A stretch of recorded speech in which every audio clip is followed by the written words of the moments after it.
Hello and welcome everyone. We're going to give you all just a second to join us in the room as we get started for our GLM, SLM Catching Up with Releases webinar.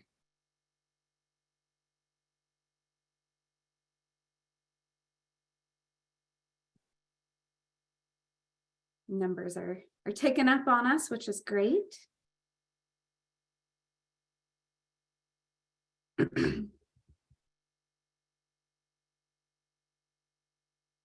Okay, I'm seeing a bit of a plateau in people joining us in the room, so we'll go ahead and start with our housekeeping as the remainder of folks join us today. So again, welcome.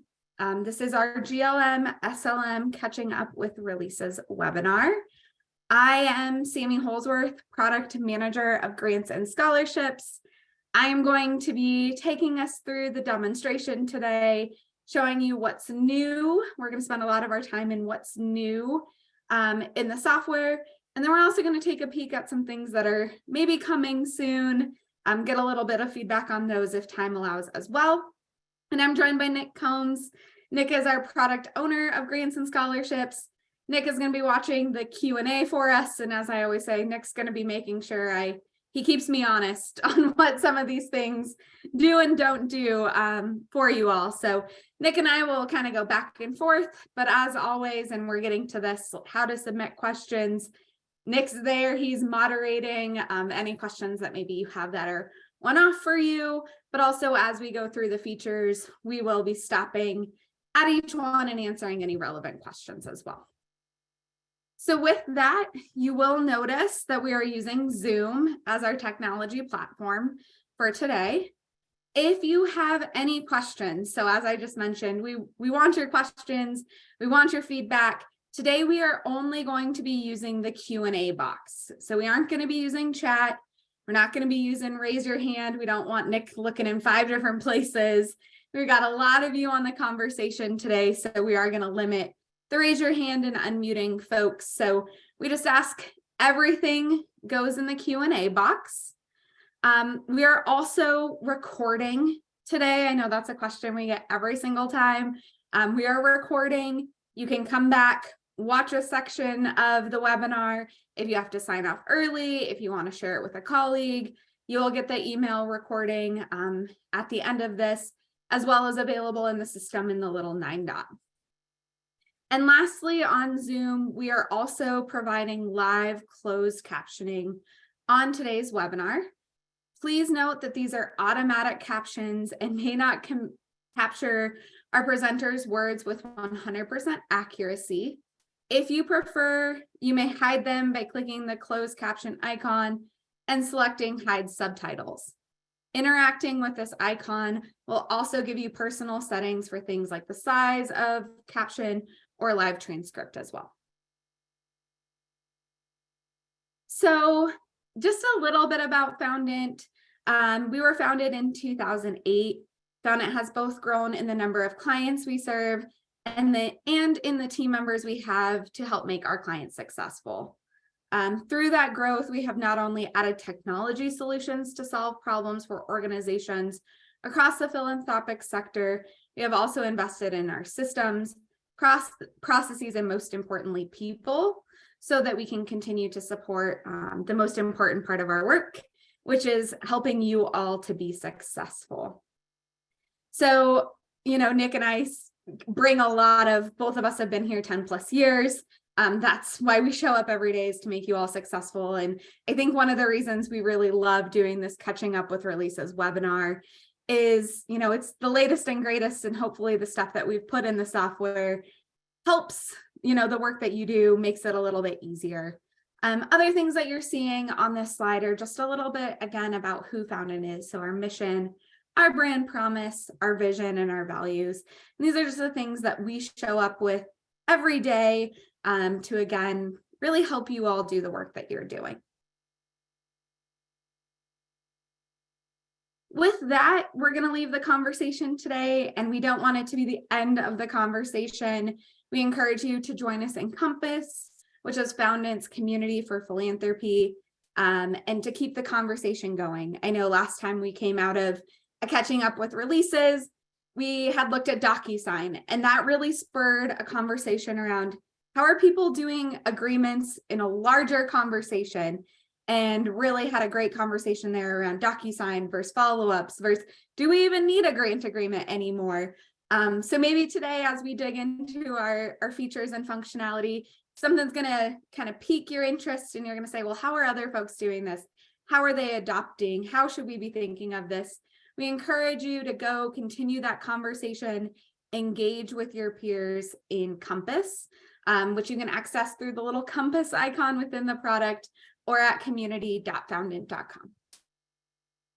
So with that, what's our agenda for today? What are we going to be looking at?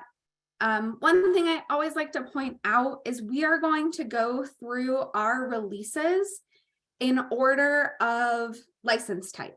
So we're going to start with the features and functionality that impact and go to everyone. And today, what's really exciting is all of our new functionality that we're going to dig into, from Candid all the way down to our email enhancements. Those are available in every license type. So whether you're an internal license, standard +2, basic, advanced, all of those things we're going to look at are available in every license type. We're going to do some sneak peeks, metrics dashboards. Those are going to be every license type. The workload filters, we're still trying to decide where those are going to live, and I'll call that out when we start to get into it. And then we'll dig into integration at the very end. And so we really try to structure this in a way that if you don't have the integration, if you're on a basic license, we're going to queue that as we move through the future features. And if you don't care to see the integration between GLM and C-Suite, Nick and I will not be offended. Feel free to sign off. We want you to get the most out of this and the most value for your time. So just something as we work through this today. No, I'll highlight when we're transitioning to something that might have a license obligation on it. Okay. So with that, all the housekeeping's out of the way. You all didn't come to look at PowerPoint. You came to look at the software. And the very first thing that we want to dig into today is our new demographics via Candid integration. So for the last 5 years, we've had the ability to add what used to be GuideStar for grant application profile questions to our applications. After the merger between GuideStar and Foundation Center to form Candid, they've really reinvested and refocused on those profiles. And in February, Candid did a relaunch of their demographics via Candid, or via the Candid profile. And as part of that, we have built that integration into the solution. And these are questions that you can now add to your application forms, or your LOI forms, or your follow-up forms, whichever forms make the most sense for you all. We added some additional questions as well, but I'm actually going to jump to Candid and just highlight, if you are looking at a Candid profile, which you can get access to from within GLM, and I'll point out where this is as we get into the demo today. The big section that we're focusing on with the demographics via Candid is this area here. So we can come in and we can see race and ethnicity, disability, gender identity, sexual orientation for these different buckets of staff at the organization. So when we start to look at how this appears in the software, know this is what it's aligning to on that Candid profile. So how do we come through and add the demographic or add any Candid fields to our applications? I'm going to focus on application today. Again, note it could be on any question type. So if I come in, I'm going to go to Process Manager. And I'm just going to grab our process that I've kind of started playing with for today. We're going to look at some other things in it later on. I'm going to jump in and click Edit. And then you are going to see this button that says Add Candid Profile Questions. In all GLM sites, you should have access to this. If for some reason you are not seeing it, reach out to support. They can get it turned on for you. Again, candid questions are going to be available in all of our license types, just as we continue to maximize the impact of the philanthropic community. I think it's really important that all of you have the ability to use this integration. So I'm going to click Add Candid Profile Questions, and all of our new fields are going to be at the top. Prior to our update and releasing of the demographic data, we had about 90 candid questions available. Now we have over 200 available that you can come in and you can add to your different forms. Today, we're going to focus on kind of this demographic section, but again, there's all sorts of different information in here that relates to their candid profile. And again, over 200 questions for you to come in and pick and choose which ones are the most important to you to add. Currently, this is sorted by any of our new questions are at the top. Anything that we had previously, which I know starts at Bridge ID, just because I've used it enough, these are going to be any of the questions that were here prior. So you're going to be able to come in and still have access to any of those that we originally had as well. We are looking at a couple. I was flagged that like impact statement and a couple currently aren't displaying. We're going to dig into those, but most of the old fields should still be here as well. So again, let's focus on kind of these demographic questions that we looked at from the candidate profile. And I'm going to look at race and ethnicity today, but note we have those other ones. We do have two options when we're adding the demographic fields. And the first, and I think we're really going to see this from the applicant experience, is do I want this displayed as a number? And that's what, not a hashtag, it's the number sign. We're going to come in and say, actually, I want to look at this data as a number. So they have 1, 2, 4, 5, whatever that might be in this specific, board members that are Asian American. You also have the ability to say, I don't want to see it as a number. I want to see it as a percentage, which as we jump back to, this, that's really how Candid displays it. Candid is used to displaying it in a percentage. However, we wanted to give you both of those options. So you can have number or percentage, or you could have both on your forms if that's important to you. The big thing we ask that you just think about as you're looking at this is going to be, how do you want to report on the data, right? One of the big questions we always ask on GLM, how are you looking at this data and how is your board going to want to see the data? So that's going to be the question to really ask yourself as you look at this. Do I want the number or do I want the percentage? Or maybe I'm going to add both and it's going to be easy for it to just populate into the application form. So that's your workflow as an admin to come in and start adding these candid profile fields to your forms. So you're going to come in, click Add Profile Question, and jump off from there. One thing that I would highlight is you are noticing these are coming in a table format. For those of you who are on our basic license, recognizing you don't have access to tables, you will have these questions specifically in a table format. Just easier to display all of this. So just know the candid fields and the table questions kind of functionality. We did disconnect that. And if you're a basic client, basic license type client, you will get the table functionality for the candid profile questions. So that's how we come in and add those fields. Pretty simple. For those of you who have been asking demographic questions in the past, you might have to remove some questions, go through that process, but you're going to come in and be able to see that information here. Okay. The one thing that I would encourage is you can see we're giving, just like anything, our default kind of labels. From a reporting standpoint, any of you using tables, you might want to come in and relabel these. If you don't remember what row 2, column 2 is, you will have that option to come in and make that update, require what you do and don't want, but you will have this visibility and reporting as well. Okay. Nick, anything before we jump to what this looks like to applicants? I think the two questions are going to be relevant to that experience. So Okay. just to preload it, so while you go in, the first question is, do our users have to create a profile with Candid to use this? And then the second one is, if they don't have this info in their Candid profile, are they able to manually add it?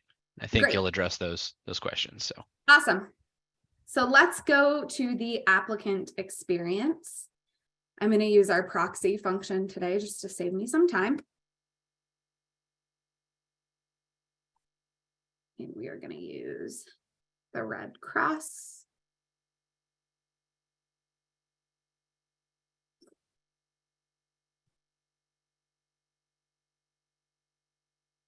And I'm going to go apply. Scroll down. I'm going to click apply. So the first time an applicant comes into a form that has Candid fields populated on it, they're going to see this pop-up. This pop-up says, you know, the table below shows a list of Candid profile answers that can be copied into your form. It will show the answers. We still need to work through some of that with the tables because there is a lot of answers. But if this was something like organization mission, it would display the organization mission right as the answer. Let's go ahead. I'm only going to pull one of those in though. We're going to hit copy answer. So this is the scenario. I have a Candid profile. I know my data is up to date. We can see in this scenario, it just copied those numbers in for me. A couple of different workflows that could happen here, right? They see that pop up and they're like, oh, I should go fill out a Candid profile. They could go, you know, go to Candid, create their profile. Just because they didn't do that initial pop-up saying, hey, there are Candid fields on this form, doesn't mean they missed their opportunity. We can always come back in and say copy Candid profile data. And they could, you know, if they had updates or they went and they did it separately, they can do that. The link is going to be on their EIN. I think that's really important to call out. So how does it know which Candid profile to pull? It's going to be from the EIN that they entered when they created their account. So we're pulling from this American Red Cross EIN. So that's kind of the link there. It's using EIN. If they don't have a Candid profile, we're not requiring them to make a Candid profile. They look at it and they're like, oh, our Candid profile is really outdated, but are the deadlines in an hour? They can come in, update these questions without the Candid profile. So they can make updates to answers that were copied in from the Candid profile. Or if they don't have one, they can close that box. They don't have it answered. Answer these as needed, right? They can come in and just type them in. So they're going to have that flexibility between I copied it in, I'm editing it, or I'm just answering from scratch. One thing that I would highlight is edits. In this scenario where I copied it in and I started from my Candid profile, these edits don't go back to their Candid profile. So it is going to be kind of, if I start there, it's a starting point. Any changes that need to be made in the Candid profile itself, they're going to need to log into Candid and do that. And that's just from a security standpoint, right? Like technically I'm using the American Red Cross's Candid profile. I shouldn't have the ability to go in and make those updates. It's a grant writer or making sure it's the right person. Candid does a lot of checks on who has access to Candid profiles and who can make those updates. So just note, you know, any updates that are made in these forms, even though they are linked to Candid, are not pushing back to the Candid profile. Nick, questions on the applicant side? Yeah, I think you covered quite a bit on the there's a couple around having the Candid profile. And I'm trying to remember if the organization doesn't have, like they haven't created a Candid profile, there is some basic information on Candid in a lot of cases. Most of the time it won't be including this type of data though, but some of the Candid fields it might. Is that correct? Yeah, it'll have name, so they can there's different levels. So you can have an unclaimed candid profile. That's still going to have name, address, EIN, kind of those general things that can be taken off of a 990.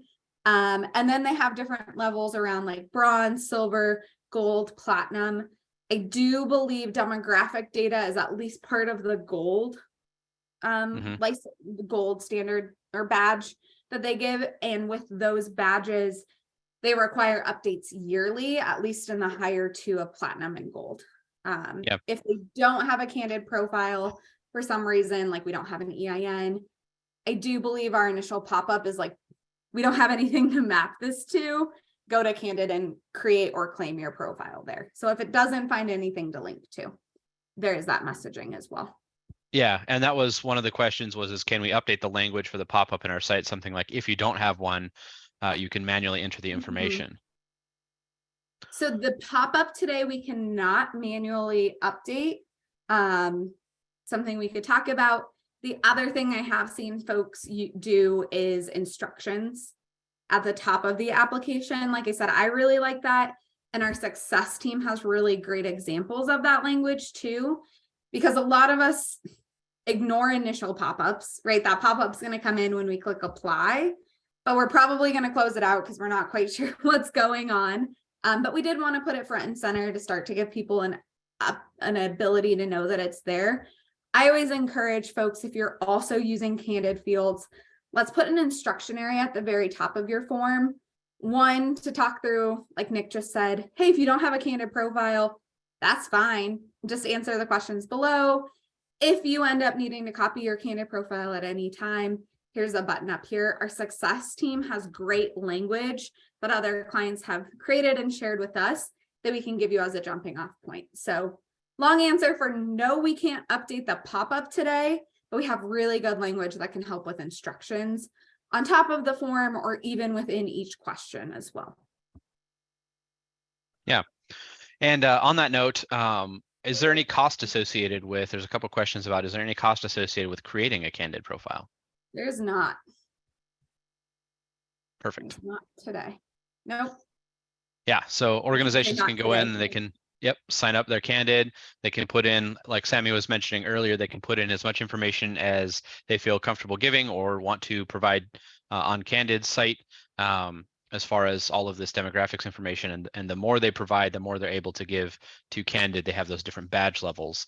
So when you're looking for that profile, if you do the GuideStar search, you'll actually be able to see what that badge level is. And then, like Sammy was saying, the higher the badge level, the more it means that they're contributing to their Candid profile. So it's, a more thorough profile as far as including board members and assets and all the different demographics and things like that. So we go into this one. I think it might show at the very, like this is a big one. That's why I like to use the American Red Cross. But they're platinum transparency. So this is all the things that are in those profiles that are available. And then there's a question about if Candid profile questions can be internal questions. They can. And I've seen some folks, there's some different workflows there. I would encourage you to talk to the success team about pros and cons of using the Candid fields as internal fields. But I've seen some clients do that in really impactful ways. The reason that I pause a little about making them internal questions is just that timing, right? What if those questions were a year old and haven't been updated by the client and they don't, or by the nonprofit, and they don't have visibility into that you're using, that as a data point. But worth, thinking through and talking through. Our success team can talk to you about that, but yeah, they can definitely be internal questions as well. I would just encourage, watch those badge colors if you are doing that. I think you can see last updated date would be, pieces that I would encourage you to look at if you go the internal question route for anything Candid. Yeah. And then there's one that's, if you have a GuideStar profile, do you automatically have a Candid one? Yes, they migrated over. Yep. So that was part of the language changes. Right? Yeah, part of the rebranding, acquisition, whatever's going on over there behind the scenes. Candid profiles are formerly known as Formerly. GuideStar profiles. Mhm. So they're one and the same. Nick and I are still getting used to that language change too. Yeah. Yep. So that's we just recently, as part of all these changes, did our own rebranding in the site. You know, you'll see the Candid logo everywhere instead of the GuideStar logo.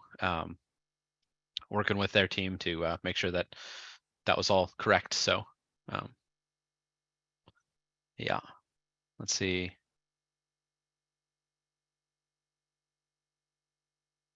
Can you show an example of an organization whose Candid profile has less information in it? Oh, let me, maybe? I'm trying to think of if I know of any. Off the top of your head. Yeah. We're just gonna go on my site. I think I have an example. We'll see what this one has. We'll just go on a hunt, and then if this one doesn't have less, but I think this is a good, at least to show you where some of this lives as well. So I'm on the organization summary page, and we can see this public profile button up here. Couple of different things that I would highlight with this. If you don't see this button, reach out to our team. They can get it turned on for you. All of that also, if I do a charity check, is going to be available in this download PDF. So there's a lot of different ways from within GLM, like even if you aren't using the integrated fields, that you can get to their GuideStar or their, see, I did it, get to their Candid profile. So the download PDF is going to have all of that information. And then if we go to public profile, this button here, there's a couple of different things that we can see as well. So you're going to see that general information right in the software, or like we were looking at with the American Red Cross. Look, this one actually has an expired participation level. I can see that right in GLM, but if I click go to Candid account, this is going to be that view we were looking at for the American Red Cross. And this one definitely has very minimal information, right? We can see this one's actually expired. So all it has is name, address, website, mission statement, and it's telling you, right? Like this one has an expired badge. So you can get to the profile data in a couple of different ways within the system, and nick a spot that we even missed changing from Candid to GuideStar. So well, I mean, even if you like click on if you clicked on the Candid exchange, it immediately says Candid and right underneath says GuideStar. Yeah. So it's like, yeah, Candid GuideStar. Yeah, exactly. So, but this is one with less, but I do think it is, you know, we focused on those questions you can add to your application today, but do note, even if you don't do that, you have access to all of the Candid profile data within the system. So you're going to be able to go in again from the organization summary, go to the public profile button here, and you can see info right in the software, or you can get to their account right from this link, or through the PDF option. So lots of visibility into these things, potentially maybe as you make your decision as well around, do we want to integrate those fields or not? Get a feel for how many of your nonprofits have claimed their GuideStar profile or have certain badge levels and what that starts to look like. You can see that in the system. Okay. Anything else on Candid? Yeah, there's an interesting one. What if the EIN of the organization is their fiscal sponsor, but we need the information from the sponsored organization? So that is where it is going to be the EIN that is registered on the organization registration. So if you need that information from someone, you know, they put in their fiscal sponsors EIN there, that is going to pull in their fiscal sponsors information. And so what I would encourage you to do is reach out to Success. They can talk you through pros and cons of different ways to set up fiscal sponsors. But what I would likely do in this scenario is we want to make sure the EIN that you're getting on the registration is the one for the organization that's pulling in from Candid. And then let's get that fiscal sponsor EIN in a separate field or on the application form or something like that. There's definitely other pros and cons and things to talk through when it comes to fiscal sponsors. So I would say reach out to Success, but do know that whatever the EIN is that's in our default EIN field on org registration, that's the one that's connected to Candid. That's also going to be the one connected to Charity Check as well. Mm-hmm. Yeah, which is an important step during all of this. So yeah, definitely reach out to Success for your particular situation. All right, so the last one, and until others come in, is who can see this information? Is it just admins, or can evaluators see it as well? That one I don't remember off the top of my head. I believe it's anyone who has access to the org summary, but we will do a quick on the fly check. Unless you know off the top of your head, Nick. I was trying to remember that too. My initial thought was with the GuideStar search, evaluators don't have access to the GuideStar search, but on an individual organization who has already come through and registered, I believe if they can get to the organization summary page, I think you're right. They can get to the organization summary page. They'll be able to click that view public profile link. Of course, I don't have just a nice board member in my site. Let's do this. Sorry, I have you all on pause so you don't have to watch me click around. Well, we just test this, which is always fun. You're just building up the anticipation for that tab What, that's sitting on the page. What's the metrics dashboard? Oh, is that what's happening in the background? I'm making that up, but maybe I just seeded it for everybody. So okay, we're in as a board member now, because board members are the only evaluator that can see organization summary. So easy answer, staff evaluators, no, because they don't have access to the organization summary. Let's see for a board member though, if Tyler can see that.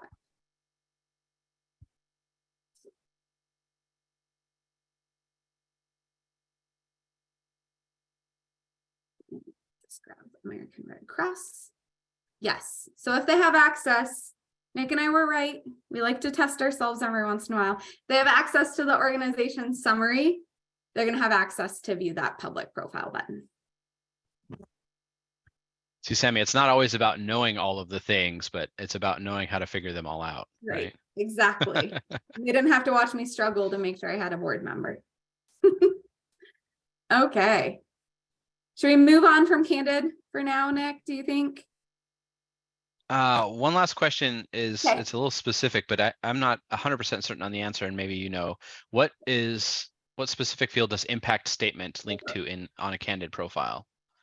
And then they've wanted to use it, but they don't understand where to see it on the Candid profile. That is actually one we are digging back into, because we used to have impact statement.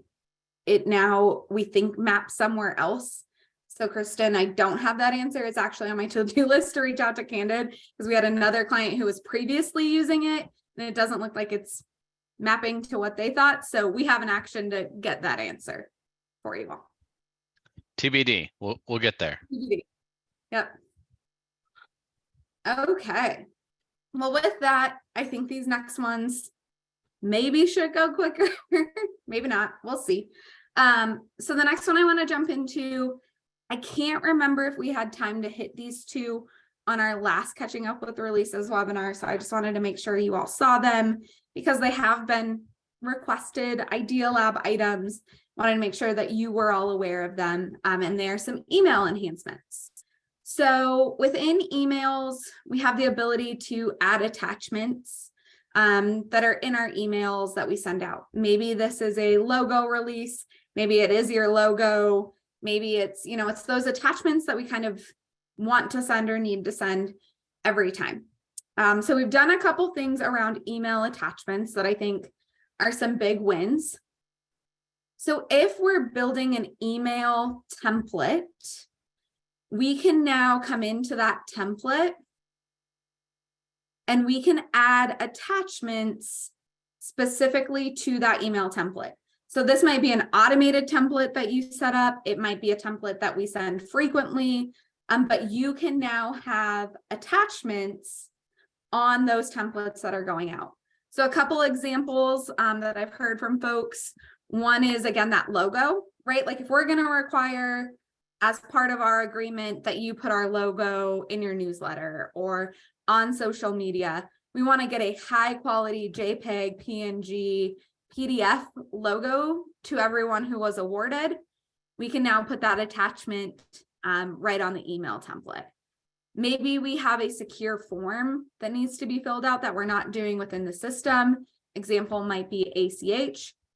We can put that kind of blank ACH form as a template and then, manage getting that data out of the system in a different way. Is one that I know folks have been playing with, recognizing it's still not the best workflow for ACH or secure information. But it's a great way to get that form or that template, that we're not doing within the system to our applicants. Other times, it might just be additional info that doesn't really belong in an email, but we want to have it and it's standard for all of our users. So we used to not be able to have attachments on our templates. Now you can. So you can come in and you can say, there's an attachment that goes on this specific email, and we can see that it's in there. It would highlight these aren't merged documents or anything like that, right? These are standard attachments that are the same for everyone. So that logo example, like document example, doesn't have merge templates or merge fields in it. That's what we're using this for. The other thing is now when we have a template or we have an email that has an attachment, that will be available in email history. So if we were to come in, I go to this specific email.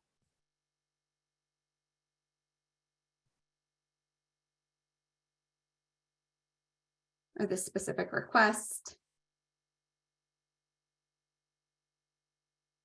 Scroll. And I do an email here. Whether I grab that template that has an attachment or I send no template.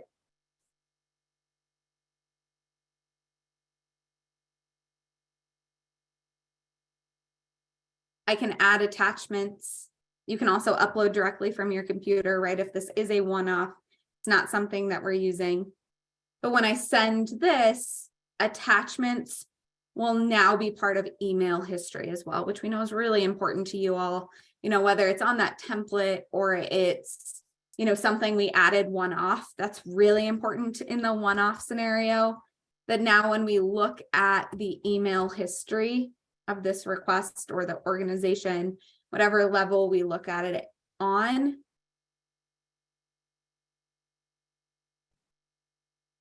take a second, that attachment is going to be part of it. So I think that's really important to just highlight, as we use attachments more and more, you can attach them to your templates and they will also be part of email history.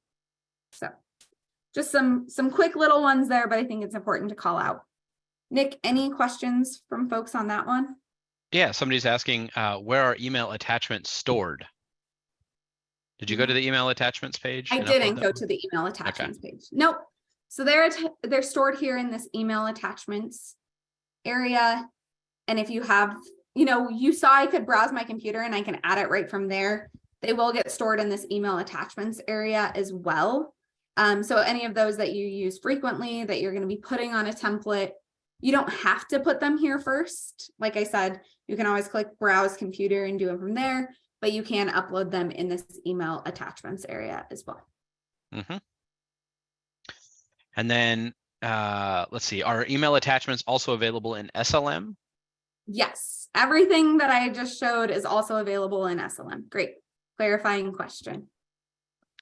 And one thing that's not sticking in my brain, so you might have said it, but it didn't emphasize enough to stick there, was one of the cool workflows on this is that they can be attached to those auto email templates. Mm-hmm. So when applicants submit or anything like that, the email attachments can be included on the email that goes automatically out. So even on your, follow-up assigned email templates, Mhm. stuff like that. You can include attachments. And I think there are some pretty powerful workflows that might be useful for your organization. So if you have any questions on that, definitely reach out to Success Yeah. and they can help you out with how best to use this email attachments feature. It was definitely highly requested in the Idea Lab, and Mhm. I think it's got some pretty powerful uses. Next question is on the email attachments in the history. Can you download them from there or just see that they were attached? You can download them from there as well. Yep. So when you're looking at your email history, it'll show the list of emails. It'll show that email that was sent. It'll show the attachment, and as is pretty common with email systems, you can click that download attachment. Yeah.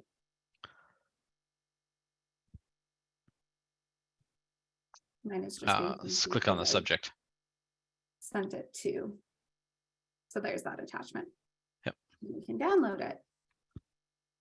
I don't know what that test document is, but awesome. And then somebody's asking so they could have their logo as an attachment. So you would have to have a copy of your logo on, that you would upload into that area, that email attachments area that Sammy showed off. Pick your best SVG or PNG or whichever your preferred logo is, and then you can include that in whatever email templates you want to have included as an attachment to the logo. Now that's different from including your logo in the body of the email. You'd actually have to do that separately, which you can also do. But if you wanted it attached as an email, yeah, that logo example I was using was like, we want to send a high res logo so that our grantees have that to put on whatever publications or PR they need to do. But you can also just insert your logo image onto an email if you just want it in the footer. So kind of different examples. Great thing to hit on, Nick. Like depending on why you're adding the logo, right? If I'm just putting the logo because I want it in our emails, use this one. If I'm doing the logo example of like, I need to send a high res so that it's an attachment that my grantees can reuse, that's when you would use the attachments scenario. Yeah.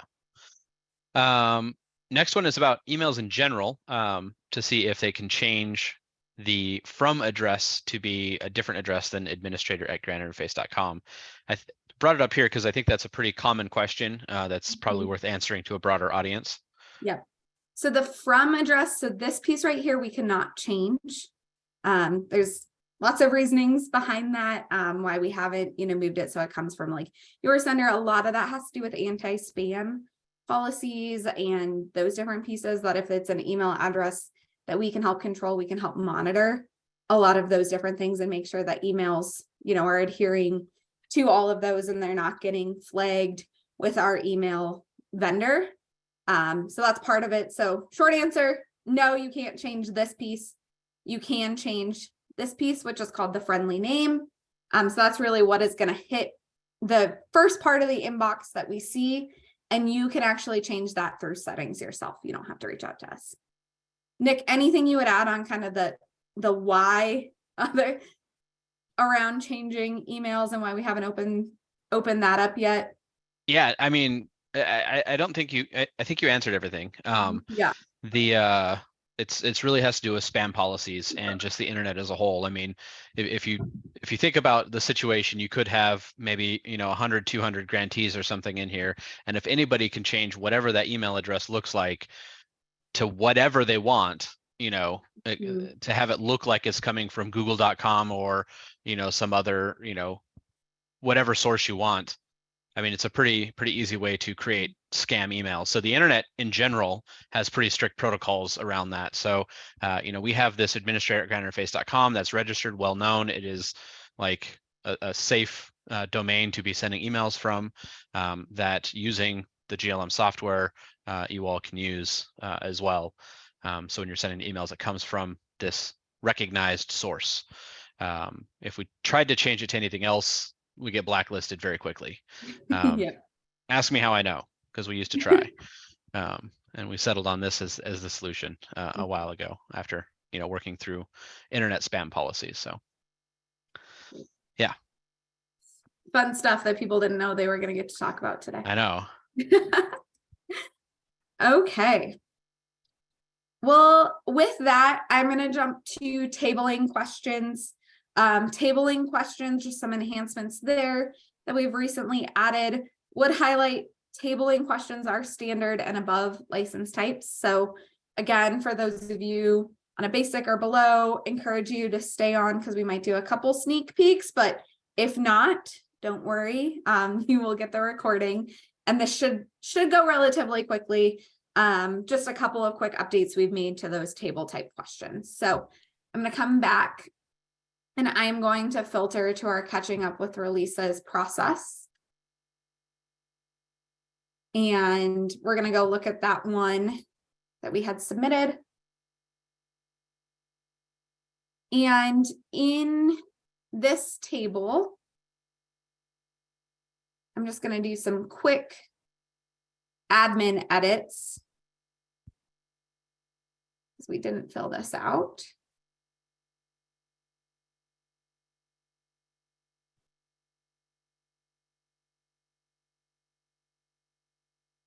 Okay, I'm just going to do that really quickly. So what I want to highlight is that this table, it's a very simple table, has a summary row. And in this summary row, I'm using sum. So if you haven't seen that before, it is just going to be when we're building a table. And I'm not going to add multiples, but you have this option to do a summary row, and I could come in and I could add a count as well. Today, these are still just totals. We don't have subtotals or anything like that. Something we're starting to lay the groundwork for and understand more of, but today they are just total summaries. But as I come in and I add those, the small enhancements that we have made are those summary fields are now available in custom columns, merge templates, and reporting. So just to highlight, I'll highlight custom columns and reporting today because those were kind of the two big ones that folks wanted them in. Going to go ahead and remove program area. If I open this one up, we can now see those aggregate cells. So in this case, total served that I had, or that count that we had just added, are now available for me to set as a custom column. So we could come in and we could have that aggregate right available to us in a custom column from the table that's being calculated for us. Likewise, if we go to reporting, and we didn't dig into all of this with all of the candid data, but I do think it is important that, you know, when we looked at the demographic data from candid, all of that was set up in a table view, and every cell within the table is reportable. And now those summary cells are too. So in our first implementation, it was only the cells that were responded to were reportable. Now our aggregate cells are going to be available for reporting as well. So if I come in, we'll just click into that, hit create data set, grab our catching up with releases process. And again, I apologize, I'm moving quick just to show functionality. We're not, learning how to use every piece of reporting or add questions today, but just trying to show off some different things. But here we can see this is what those tables are going to look like in our data set builder, which makes them available in reporting. So again, highlighting, hey, that candid data, if we're using the demographics data, is available for us in reporting. And this one's really easy because we can come in and we can see, the headers that are available. I would still encourage, let's update those cells so that when we get into reporting, we know what we're looking at. But now we can see that those totals are in here as well. So we can come in and I can say, you know what, I need to just report on the total served.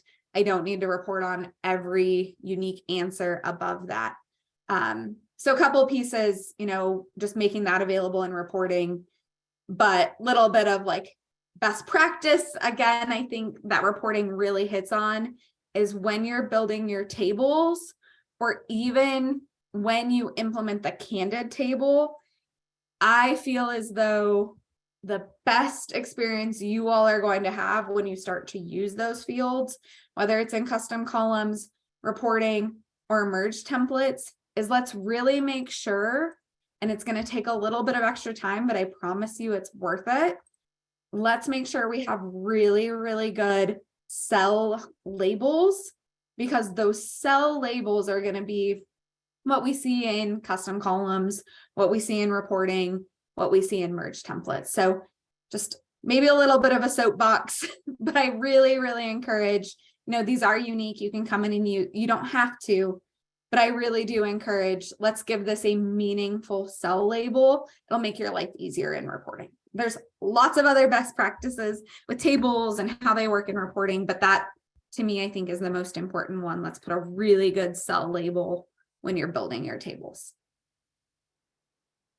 So small enhancements, but your summaries, get off my soapbox. Your summaries are now available in custom columns, merge templates, and reporting as well.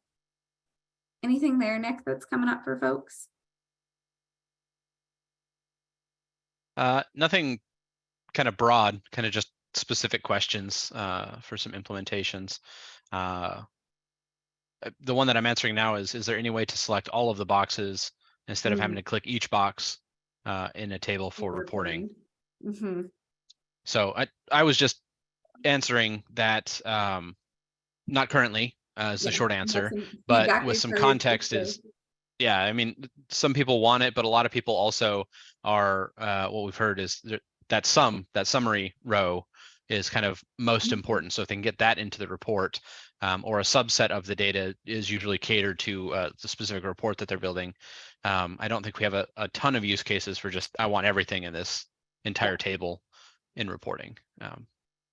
But that being said, that doesn't mean that there's not the use case, just that's the conversations that we've had so far. So. Okay, well, we've got 8 minutes left. So I'm going to jump to do a couple of quick sneak peeks that should apply to everyone. And then depending on that, we might get into some integration changes or we might not. I promise you, if we don't get to integration changes, they were covered on a C-suite catching up with releases. And I know our success team is also working on updated webinars around some of these new changes with the integration as well. So you're not missing out if we don't hit integration today. But why don't we start with some of those like coming soon or sneak peeks, just to get maybe some excitement, get a little feedback. Both of these that we're starting to look at. So the first one is going to be the metrics dashboard.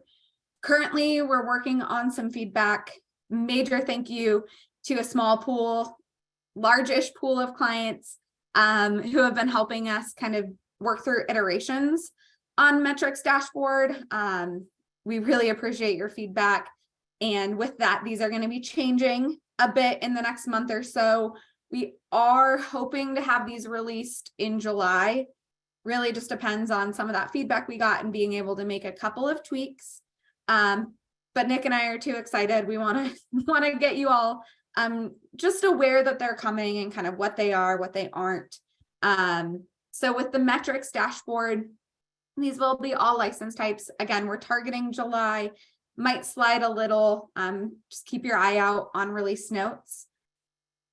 But metrics dashboards are meant to be a general kind of overview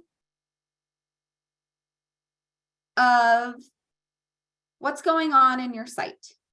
These are, I'm going to talk through what they are. They are standard for every client. So that has been our big fun kind of challenge over the last little bit, is what pieces of data can everyone use, right? Especially in GLM and SLM. And these are available in SLM as well, where there's so much customization, right? I asked program area, Nick asked geographic area, Christy cares about number of children served, I care about number of elderly served, right? GLM is full of configurations and fields that are unique to you and might even be different across processes. And so we've really tried to start these metric dashboards as being standard. These are the things that maybe relate and we're hearing to all of you. And they're kind of, just high level. The other thing we've tried to think through with them is how are some of them actionable?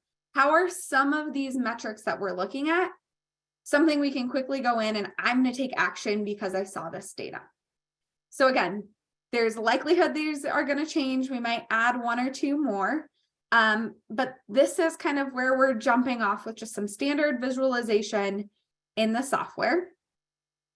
These also work with our process filter, which I think is really cool. So by default, we're looking at everything, but maybe I just want to look at, a subset of my processes. Scholarship folks, right? This maybe is really helpful for you all to come and see, like, who's my top recipient for the Nick Combs Scholarship? How many dollars did they receive? So your process filters are going to apply here as well. So this is just kind of high level.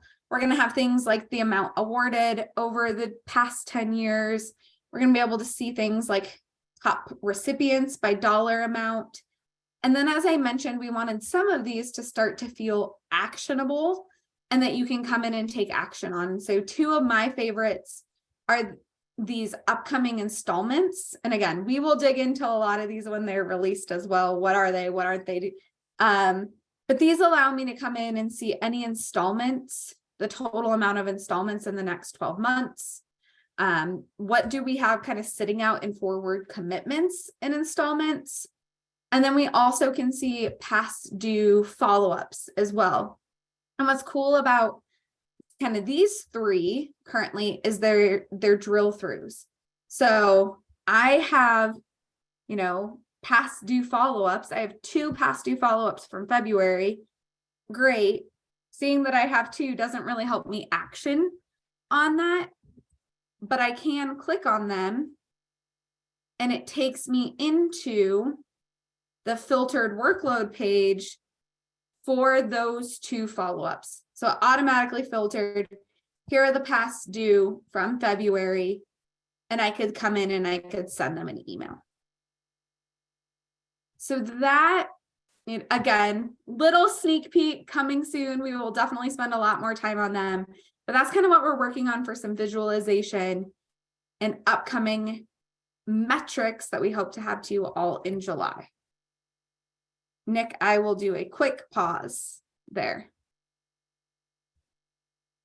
Just a lot of love coming in. So Cool. Metrics is amazing. This is fantastic. This is great. Really like the new metrics dashboard. Cool. So that's kind of where we are with those. And then as we've been playing with metrics dashboards, and it really came from these drill throughs. And this is like major early sneak peek. Don't, ask support to turn these on for you or any of that kind of stuff. We're still really validating like use cases and tools here. So I don't have a timeline, but as you saw with that drill through, I now have a filter on my dashboard or on my workload page. So it's filtering my follow-ups to a specific date range. One of the next things we're going to be looking at, and again, I don't have a time frame on this, is some additional kind of more granular filtering on workload pages. And that is this option. And again, all of this might change. We recognize the word add conditions, probably not the right word, but what we're starting to play with is this option to filter your workload pages to say, you know what, I actually just need to see these if they are final report, or maybe I want to see contains final. And starting to give you more of those kind of filter options from a specific organization, maybe a specific due date, right within the workload grids as well. So major sneak peek on those, but we're really excited of what the power those could have and the functionality you all and how you might use them.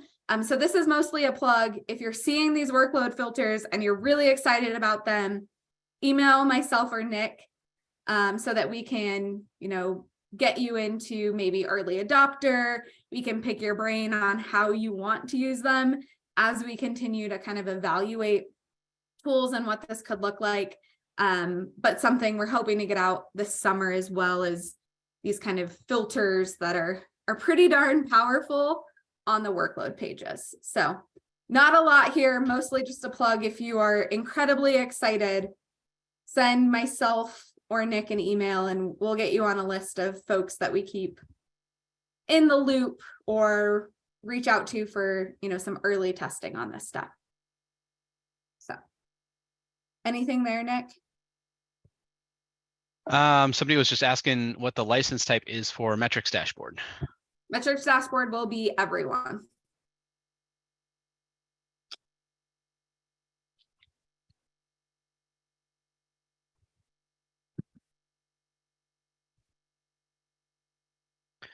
And let's see.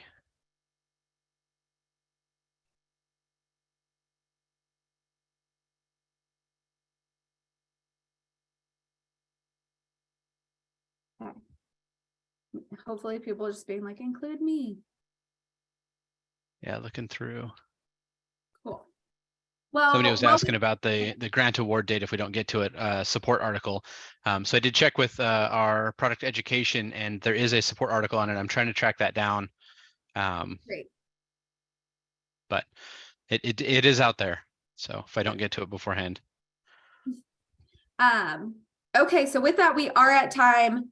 Let's do a fast and furious for those of you who want to see integration, 5-minute overview on that. For those of you who do not have integration between GLM, C-Suite, SLM, C-Suite, thank you so much for joining us.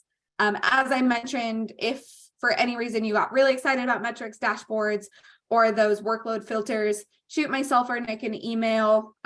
We can work with how to engage, get your feedback, your thoughts into kind of the creation or the release of those new functionalities. So for those of you who don't have integration, thank you so much for joining us today. And with that, we'll switch gears a little bit. For those of you who do have integration, as I mentioned, we'll go fast and furious. This is an FYI. These are available. Grant date, as Nick mentioned, has a support article. Everything we're going to hit on has support articles. Success team is working on fundamental training on these things. So no, even though we're moving quickly, there's lots of resources available to you all. So with that, let's start with grant date. So if I come into a process, go to this one, and I go to the decision form. For all sites that are integrated to Community Suite, so GLM site, SLM site, for all sites that are integrated to Community Suite, you will now have 2 dates on your decision forms. We're looking at approval today. You would also see this on a denial form. Decision date is the field we have always had in GLM and SLM. This is the date that we decided to give this grant. Yay! It's the date our scholarship committee made their decision, right? It is kind of that date of, decision date, the one we've always had in GLM. In our original integration, decision date talked to, and I'm going to use grant language for a second, talked to grant date in Community Suite. And this created some interesting workflows for anyone who has decisions and then grants that go out, 2 to 3 months after that decision is made. Really common in scholarships, right? We make our scholarships decisions now, we're making them in May, but likely those scholarship awards and the actual checks are not going out the door until potentially like the August, September timeframe. So we were having to do some really weird things with like pushing decision date forward, doing negative decision dates, negative display dates for our students. having to go in and manually update grant date. So what we have done is we have decoupled the relationship from decision date and grant date, and they are now both their own date in GLM and in Community Suite. So what we're going to say is we want decision date to be, I'll use the scholarship example. Decision date is going to be the date that our committee got together and said, great, Nick's the recipient of the scholarship. We put that in May. Grant date is going to be that date that is the accounting date of when the grant goes out. So the grant date is going to be the one that has to be in an open book period so that you can kind of move it through your C-suite workflow. So maybe a vast oversimplification, but note that you have the two dates now as you're going in and doing approval. Decision date, really think of that as your long-term GLM field you've always had. It triggers those different pieces we have around displaying things to the applicant. Grant date, that's the important one for Community Suite and making sure it's in an open book period. Nick, I'm assuming we're getting questions on that question. Just if it's available now. Yes, available now. And you should be seeing it on your forms, on your approval forms. If your sites are integrated, you shouldn't have to do anything. Okay.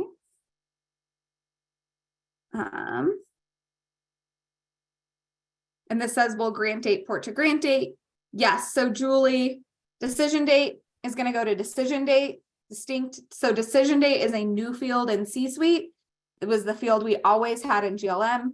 So now we've tied decision date to decision date. Grant date was the field we always had in C-suite. New field in GLM.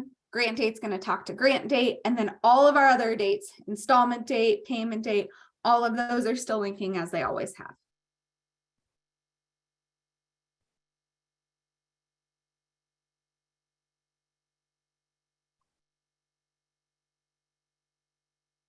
So one of them is, we don't have C-suite yet, but would love to have grant date in addition to decision date. It would be helpful for importing into FIMS. Yes. So yeah, and you can add that today. So you can manually add grant date, even though you don't have C-suite. So yeah. So what we want you to do, if you do want to add it, is you're going to go to add question, and it's going to be in these system questions. You're going to have the ability to add grant date if you aren't synced. Okay.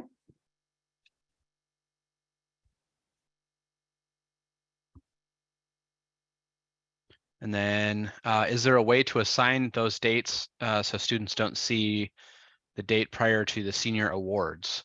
I believe this was one of the workflows that why we implemented this. Mm-hmm.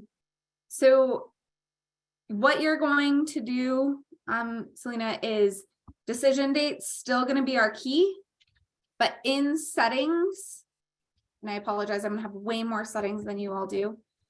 But if you go into settings and you search decision, you're going to have this show decision status, and you're going to pick the value for the number of days from the decision date that this can display. So you potentially do have to get a bit creative if you have 7 schools and everyone has a senior awards date that is a bit different, right? Like mine's today, Nick's tomorrow. We can't quite do that. What I would do is say, put this out 14 days, and then we know, okay, 14 days from the decision date or 30 days, that's when the decision will all those dates will display to our applicants. So not really, exactly tied to their award date, noting that they could be different across schools, but this show decision status and this day delay is a great way to manage that. Couple of quick things. Yes, grant date is on denial forms as well. And yes, grant date is available in C-suite sites as well, or SLM sites as well, but it's called award date. So like if you use merge fields, it'll still be grant date in the merge fields, but the label will be called award date. And that's so that it matches the Community Suite language regarding scholarships. And then there's one about they start in C-suite and then they send back to GLM to complete the grant. Can we leave this date blank. So the date that would be left blank in that case would be decision date. So C-suite doesn't require a decision date, but it does require a grant date. So in order for you to create that grant to send back to at GLM or SLM, you have to have grant date set, which will come over to GLM, SLM. And then once you fill out and approve in GLM and then send that decision date back over, it will catch up in C-suite as well.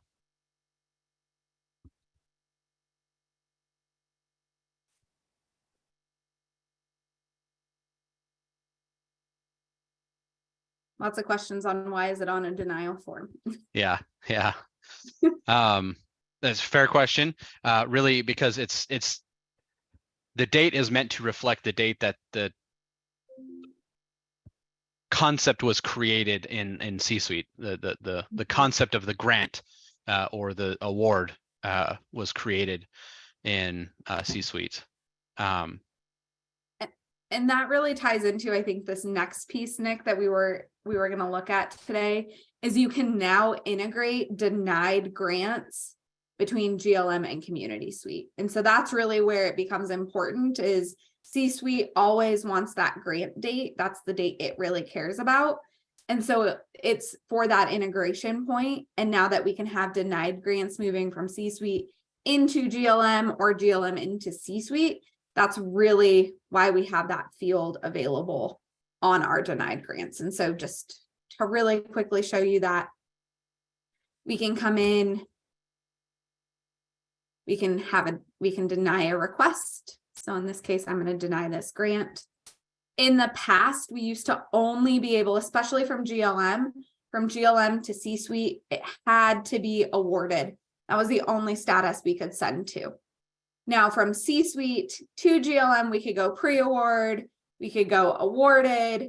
Now in these workflows, we can also do denied. So note, we can send denied grants from C-suite to GLM, and we can go GLM to C-suite with denied as well. Big motivation for a lot of that is going to be visibility to your nonprofits, as well as, just your collective organization view. How many grants have they been awarded versus denied, as well as reporting might be why you do this. So we can come in, deny this request, and then now our denials can sync to Community Suite, which we didn't have in the past. Again, we also have the other side. I won't dig into that today, but now that we have denied grants in Community Suite, those can also flow to GLM. Okay.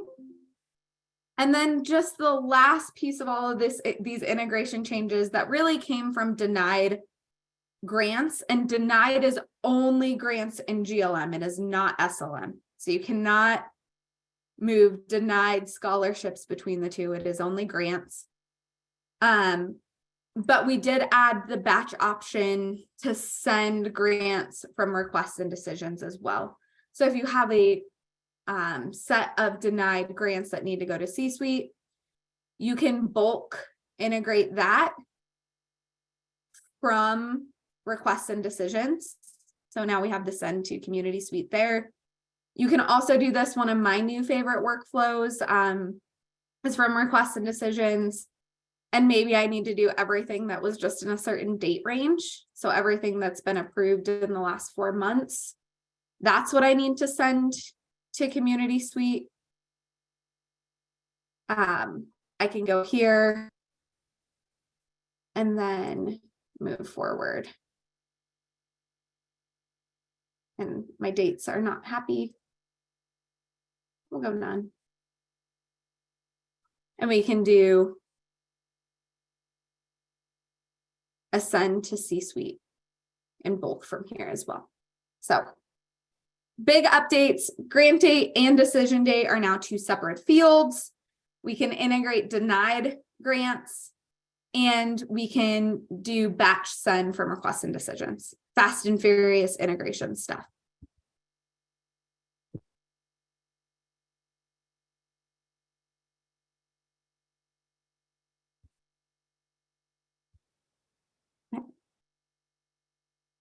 With that, Nick, we're 15 minutes over.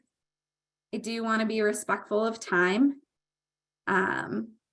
So with that, I think if you have questions, reach out to support success specifically around this integration stuff.